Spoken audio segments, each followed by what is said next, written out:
मैं विपक्ष की इस बात से सहमत हूं कि वहां पर हिंसा का तांडव हुआ है। उनसे ज्यादा दुख हमें है।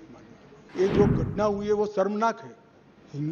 उस घटना पर राजनीति करना इससे भी ज्यादा शर्मनाक है। मैंने पत्र लिखकर अध्यक्ष जी से मांग की थी कि मैं चर्चा के लिए तैयार हूं, इसमें समय मर्यादा मत बढ़ाइए। मान्यवर, अब मैं इस सदन में मणिपुर की बात करना चाहता हूं। मान्यवर, मणिपुर में जो हिंसक घटनाएं हुई है वो क्यों हुई है, क्या स्थिति है और इससे निपटने के लिए हमने क्या कुछ किया है, इसकी डिटेल बात मैं अभी करूंगा।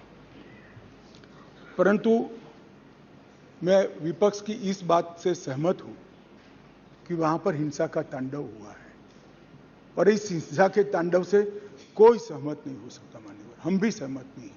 उनसे ज्यादा दुख हमें है मान्यवर, परंतु ये परिस्थिति जन्य है। मैं बताना चाहता हूं, इसी घटनाओं का कोई समर्थन नहीं कर सकता। समाज के नाते हमें शर्म आई, इस प्रकार की घटनाएं वहां हुई है, इससे कोई इनकार नहीं। परंतु ये जो घटना हुई है वो शर्मनाक है। उस घटना पर राजनीति करना इससे भी ज्यादा शर्मनाक है। मान्यवर,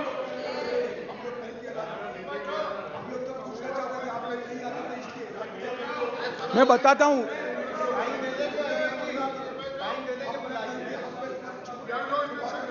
ओके, प्लीज। ये गलती आपकी है। अरे यार, आपके टाइम में बोलना पड़ेगा। मेरे टाइम में सारे इल्जाम, प्लीज गलती आपकी है। हम तो सवाल पूछने वाला है और आप हमारे ऊपर दोबारा इल्जाम थोपने की कोशिश कर रहे हैं। सियासत तो आप कर रहे हैं, हम कहां सियासत किए। प्रधानमंत्री गए नहीं, प्रधानमंत्री जी की उपस्थिति।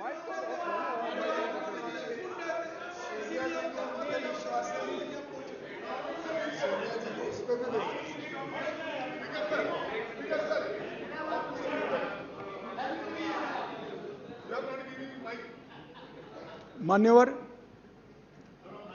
एक भ्रांति देश भर की जनता के सामने फैलाई गई है कि यह सरकार मणिपुर पर चर्चा के लिए तैयार नहीं है। मैं आज भरे सदन के अंदर आपके माध्यम से सदन को बताना चाहता हूं कि सदन आहूत भी नहीं हुआ था। मैंने पत्र लिखकर अध्यक्ष जी से मांग की थी कि मैं चर्चा के लिए तैयार हूं, इसमें समय मर्यादा मत बढ़ाइए। प्लीज बैठो बैठो बैठो प्लीज प्लीज प्लीज प्लीज। मान्यवर, मैं डे 1 से चर्चा के लिए तैयार था, मगर वो चर्चा नहीं चाहते, उनको विरोध करना था। और मैं कहना चाहता हूं, मेरी चर्चा से संतुष्ट न होते तो फिर कहते प्रधानमंत्री करें, प्रधानमंत्री विचार भी करते। मगर आप सदन में चर्चा ही न होने दो। मणिपुर जैसे महत्वपूर्ण मुद्दे पर गृह मंत्री को अपना पक्ष न रखने दे। किस प्रकार की डेमोक्रेटिक व्यवस्था चाहते हैं माननीय? और क्या आप सोचते हो कि शोर शराबा कर आप मुझे चुप कर दोगे? आप चुप नहीं कर सकते हो। 130 करोड़ की जनता ने हमें चुनकर यहां भेजा है, हमें सुनना पड़ेगा। आप चुप नहीं कर सकते हो। मान्यवर, मैं आज बताना चाहता हूं और बड़ी संवेदना के साथ आपके माध्यम से इस देश के 130 करोड़ लोगों के सामने मणिपुर की हालिया हिंसा क्यों हुई है और क्या चल रहा है और सरकार ने क्या उपाय किए, ये भी बताना चाहता हूं।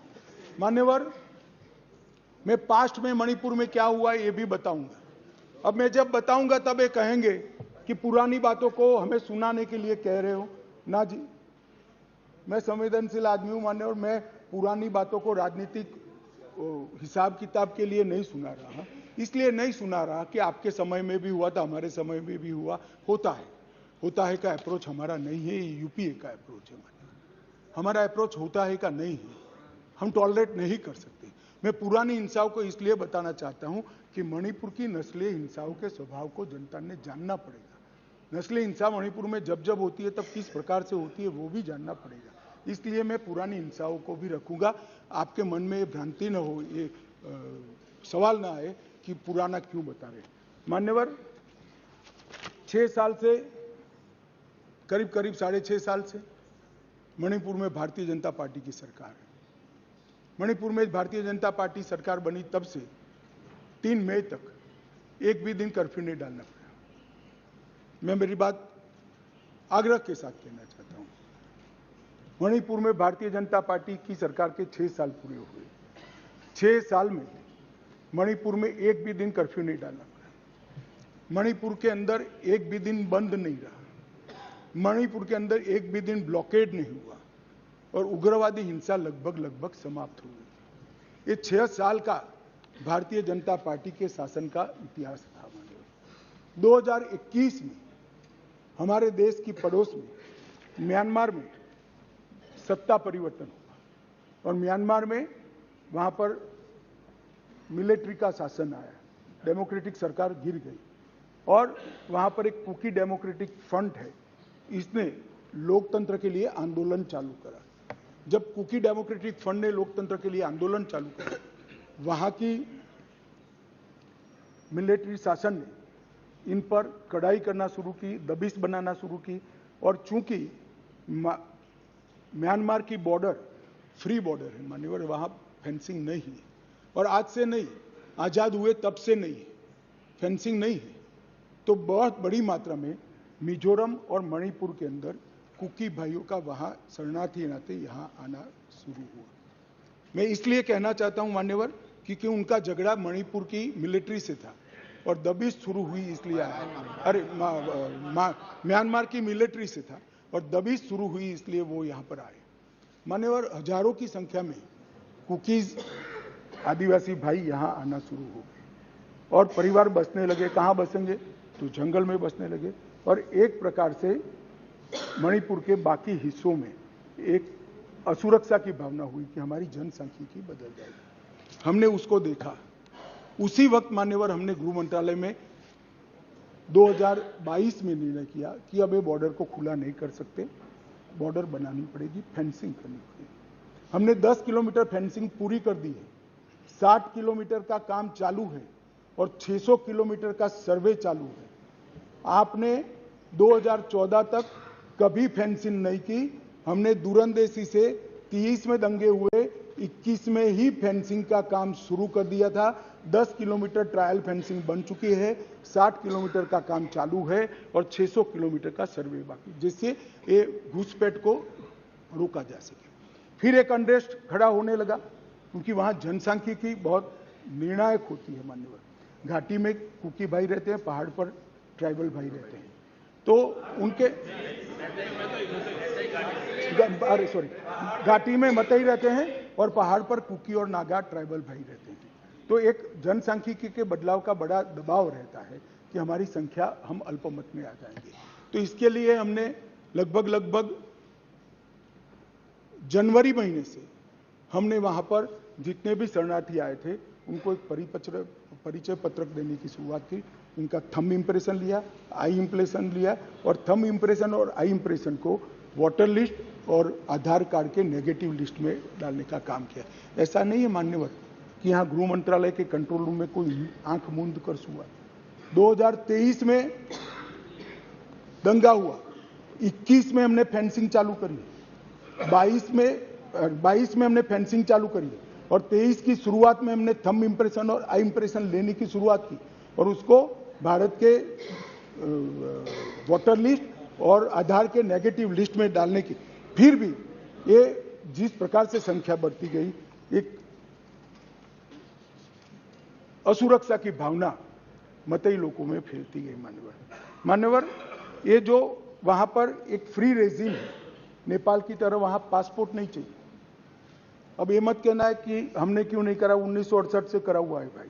1968 से एक समझौता है भारत और ब्रह्मदेश की सरकारों के बीच में कि बॉर्डर के 40 किलोमीटर से जो अंदर आएगा या यहां से 40 किलोमीटर से आ जाए उसको पासपोर्ट नहीं चाहिए। ये समझौता है, किसी को रोकना भी असंभव था। और इतने हजारों किलोमीटर की बॉर्डर में बाढ़ भी नहीं लगी थी, फेंसिंग भी नहीं थी, तो संख्या बढ़ती गई और असुरक्षा बढ़ती गई। इतने में एक अफवाह फैल गई 29 तारीख अप्रैल को कि 58 ये वसाहतें जो थी शरणार्थियों की, उसको गांव घोषित कर दिया गया। अब गांव घोषित करने की अफवाह से ही घाटी में बहुत बड़ा अनरेस्ट शुरू हुआ मान्यवर, और वो अनरेस्ट को भी हमने माइक वाली जीपे चलाई, बताया गया कि भाई कोई गांव घोषित नहीं हुआ है, मगर अफवाहें जब फैलती है तब फैलती है अविश्वास का वातावरण। और घोषित जंगल गांव घोषित किया, जंगल गांव घोषित कर, जो वसाहतें थी उसको, तो उनको लगा परमानेंट अब यही बस जाएंगे, तो एक अनरेस्ट खड़ा हुआ। उसके बाद में आग में तेल डालने का काम हाईकोर्ट मणिपुर के अप्रैल महीने में आए हुए एक फैसले ने कहा, जिसने सालों से पड़ी हुई एक लंबित पिटीशन को अचानक चलाया।